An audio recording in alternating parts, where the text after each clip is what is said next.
Hi everyone, welcome back. I know it's been a while, but I've decided to start a new playlist for my channel, and it's called the Home Workshop. And the intended audience will be people that may have some tools and equipment around their house that they'd like to be able to use a little more proficiently for doing their own metal work. And I have over 30 years in precision machining and tool and die making, so I can help you out with that. I like to share my knowledge with other people, and it's just a good skill set to have.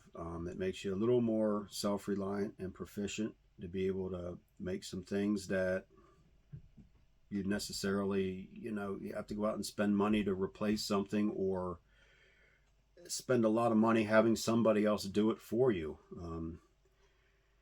Just as a general rule of thumb, these aren't bad things to know, and I'm glad I know it. It's been very good to me throughout the years.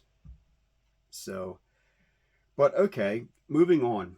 Okay, so let's say you got some equipment, like you got belt sanders. Maybe you're lucky enough to already have a metal lathe that's about this size. It sits on a bench top, and drill presses, and some assorted hand tools. Maybe Grandpop was a machinist, and he left you his collection of tools that he had in the trade.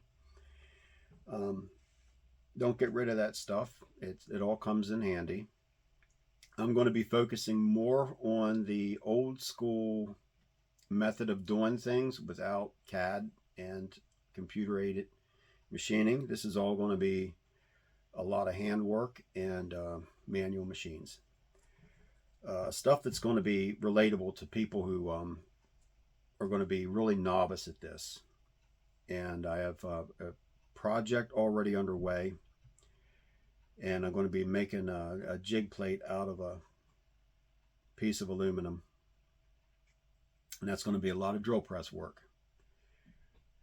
So if you have a drill press, especially like a floor model drill press like I have in the back, and I'm going to take you back around to give you an example of what's going to be happening, then you might want to stick around.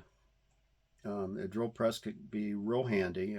It can be used for more than just drilling holes and sending yourself to the hospital, because drill presses, when I was in trade school, it was the most dangerous piece of equipment in the machine shop, believe it or not. More accidents happened on a drill press than any other piece of equipment um, altogether. But yeah, people take drill presses for granted, and they wind up really busting themselves up. But that's another focus. Topic of focus I'll be having is shop safety. I've had my own accidents, and so I guess a way of I can put this is I've almost lost these two fingers, so you don't have to. Is the takeaway there? I've had the accidents because of carelessness at times, so you don't have to. And as always, we always want to wear eye protection when you're working with this stuff. Anytime you're in the shop and you're doing work, it's always a good idea to wear eye protection. Actually, it's not just a good idea; it's a must-have.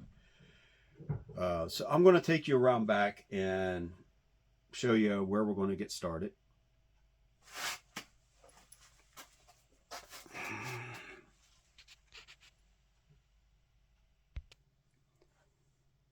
Okay, so this is a 15-inch Craftsman floor model drill press. It's quite typical of what you might find in somebody's garage at home, which makes it a perfect example of what to use here. I have this piece of aluminum here. It's a piece of 6160 aluminum that I'm going to be making a jig plate out of. I'm going to be doing a lot of hole drilling, and the holes have to be accurately located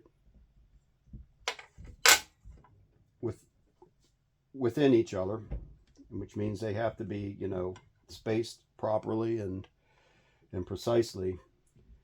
And the method I'm going to use to do that is nothing fancy. It's just I'm going to be using a good combination square sharp scriber, some layout die.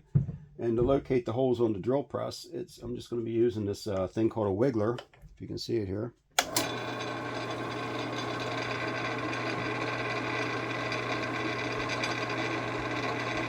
Let's get that running true to the machine's axis.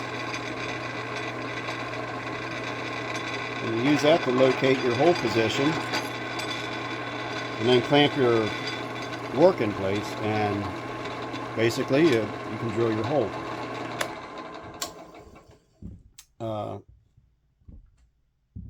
Doing it this way is going to, it takes a lot of patience and attention to detail, but it can be done in a timely fashion, and things can get done really accurately. So if you're interested in that, you can stick around. I'm going to be getting to work on this week. I'm going to do all the work and get everything ready before I publish it. So it might be about 2 weeks before I actually have something to show on video with this particular project. But anyhow, that's going to be the new playlist. And like I said, most everything I'll be doing here will be tied in with something else that I'm doing here at home that I'll be posting on YouTube. So with that said, everybody have a good day and be safe.